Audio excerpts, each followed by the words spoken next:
When it comes to Taiwan, we automatically think of Taipei. But have you ever been to Kaohsiung? Well, we are changing that today. Welcome to Taiwan. We are right now in the district of Anping within the city of Tainan. Now this is Fort Zealandia, which is the oldest fort in the whole of Taiwan. The fort is a fortification that was originally built as a commercial base by the Dutch East India Company between 1624 and 1634. It was later renamed Fort Anping after the Dutch were forced to surrender in 1662. The fort now serves as a historical landmark in Taiwan that includes a museum. Within this is a range of exhibits and artifacts like historical documents, maps, and period-specific items that illustrates the administrative and military functions of the Dutch during their occupation. They have displays of detailed models and reconstructions of the fort's layout, as well as interactive elements and multimedia presentations. One thing you have to remember when you're coming to Taiwan is to bring a poncho or an umbrella, like so, because you never know what the weather is going to be. Whew, it's humid and it's rainy. Thank goodness our next stop was indoors at the National Museum of Taiwan Literature. Housed in the historic building that once served as the Taiwan Governor General's office, the museum offers a comprehensive exploration of Taiwan's literary history from the Ching dynasty to the present day. The interior has a modern feel with enough space that is conducive to reading. Oh, sweet, huh? Nan Taiwan. I still got it. Or at least I think I do. Anyway, I was able to explore this interesting interactive museum and found... So we are at the Taiwan Literature Hall, and this particular room is the future publication room. So they'll give you this paper, and this paper, you'll write your pen name. It's as if you're a writer, right? Pen name, the topic, the title of your book, and whoever it is that you want to write the foreword for you. And then after that, you put that inside that post box, and then it will come out on this board. Let's try it. It's as easy as 1, 2, 3. I just put the paper in the slot and waited for it to come out on the wall. That was it. I kept the paper as a souvenir. Quite the spot for future authors. Another thing is this box where, upon pushing the button, a tiny librarian would dispense a small roll of paper that has a wish or advice. And mine just happens to coincide with my future book title. That will be the very good gift for your family members. So keep happy. Oh, like my title. Yeah, happy, right. happy girl, right? So little luck. Oh, I'm so lucky. See? Lucky indeed. After the museum, we made a very brief stop at the Hayashi department store for a little spot of shopping. This is the oldest department store in Tainan, as it first opened in 1932 during the Japanese colonial period. It still serves as a commercial establishment to this day. Next, we moved on to the 10 Drum Village. Originally established as a sugar refinery, the site has been transformed into a place that celebrates Taiwan's rich drum culture and heritage.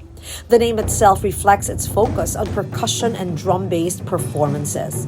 Visitors can enjoy shows that showcase traditional Taiwanese drumming, including the energetic performances of the 10 Drum Art Percussion Group. These shows often feature large drum ensembles, dynamic choreography, and traditional music. The show was so fun to watch that I had to try drumming myself. So here at 10 Drums, all the guests can come in here in this area where they have set up all these drums and chairs. So that if you want to learn, you can. You just have to follow the teacher, and there's like a program already set up right there. It seems easy, but honestly, if you're not coordinated like me, not that easy. Okay, let's do this. The village also has interactive areas for every age, like giant swings, high bridges, base jumping, and a soothing but short train ride. Plus, of course, shopping.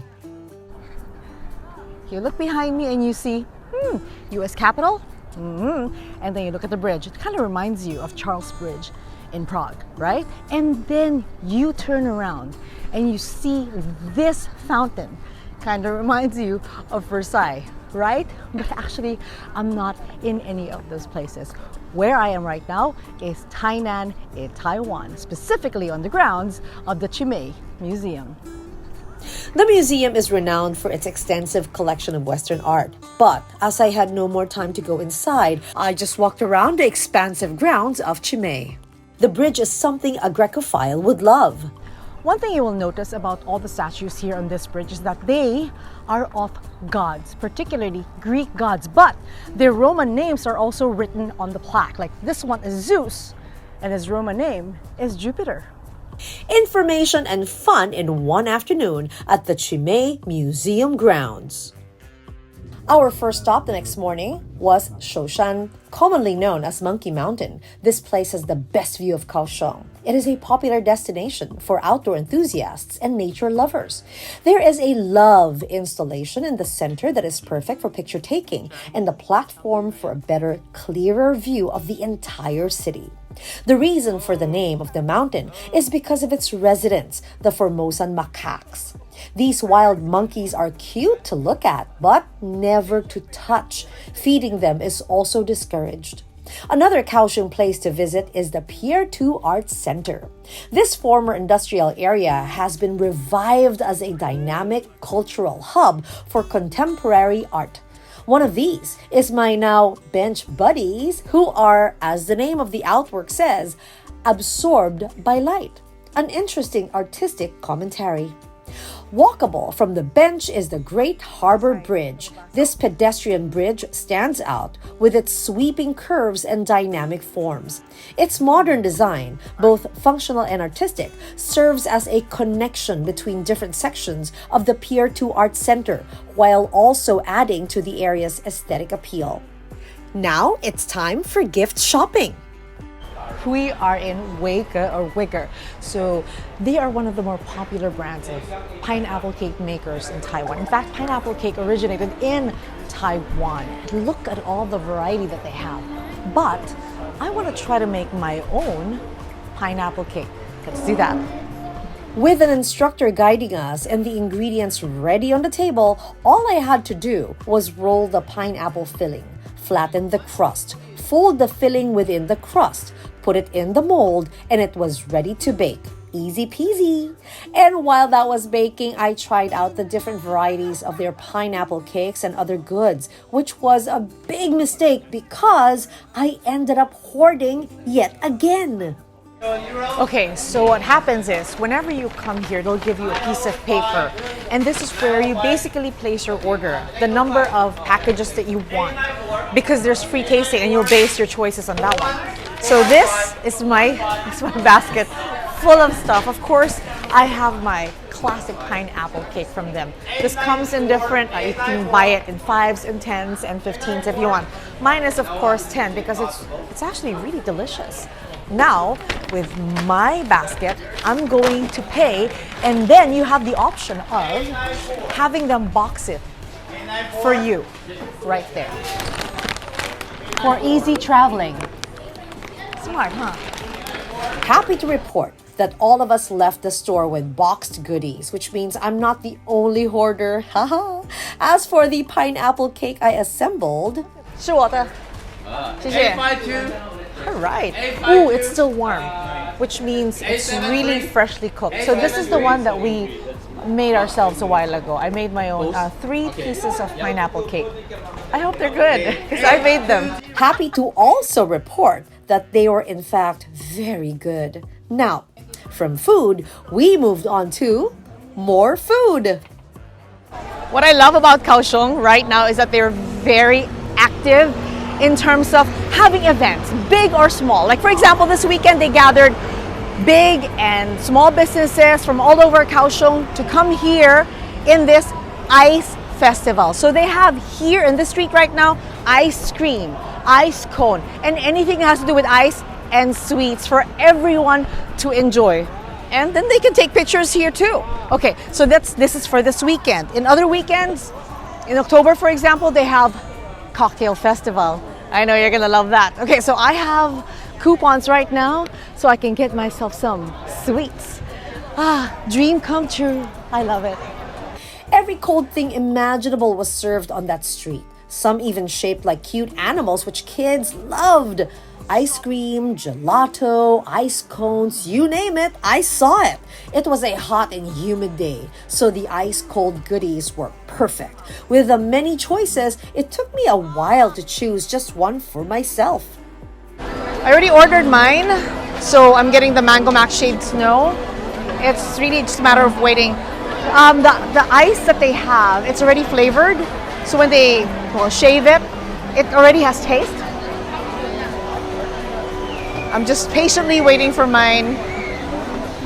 There's a lot of people. There's a long line for this particular stall, but gotta learn how to wait. After watching them make my cone, it was time to enjoy. Wow. So, before I settled on this, I walked all the way around. You know what? I'm so happy with my order. The shaved ice is already flavored. They put like cheese cream on top. And of course, mangoes, which is like the best fruit ever. And then I asked them to add pearls just because I love pearls, right? So everything is so delicious. Perfect for this hot day. Another day, another ice dessert. The perfect answer to a hot and humid day in Kaohsiung. I love ice cream!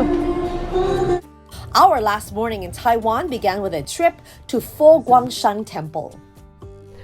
Fo-Guangshan Temple is the largest Buddhist monastery here in Taiwan, and behind me you will see the tallest bronze sitting Buddha statue in the world.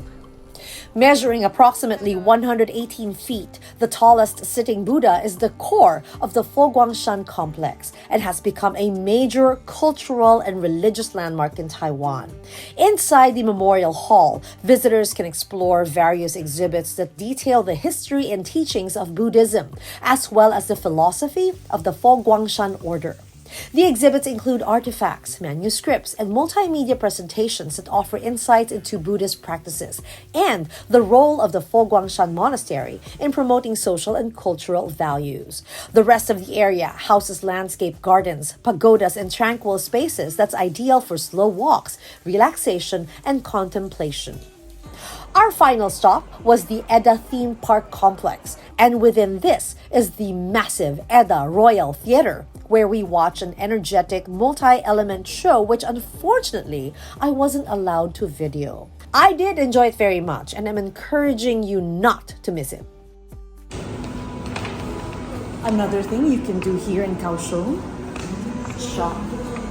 That's right, I couldn't leave Kaohsiung without going to the Eda Shopping Outlet Mall. 1 hour was not enough for me to go through the many shops inside the mall, boasting of international and local brands. For visitors like me, bringing my passport is essential to get a tax-free form, which I encashed at the airport before flying out. So stop and shop before leaving Kaohsiung, Taiwan. A special thanks to Cebu Pacific, Taiwan Tourism Bureau, Kaohsiung Tourism Bureau, and Travel Warehouse Incorporated.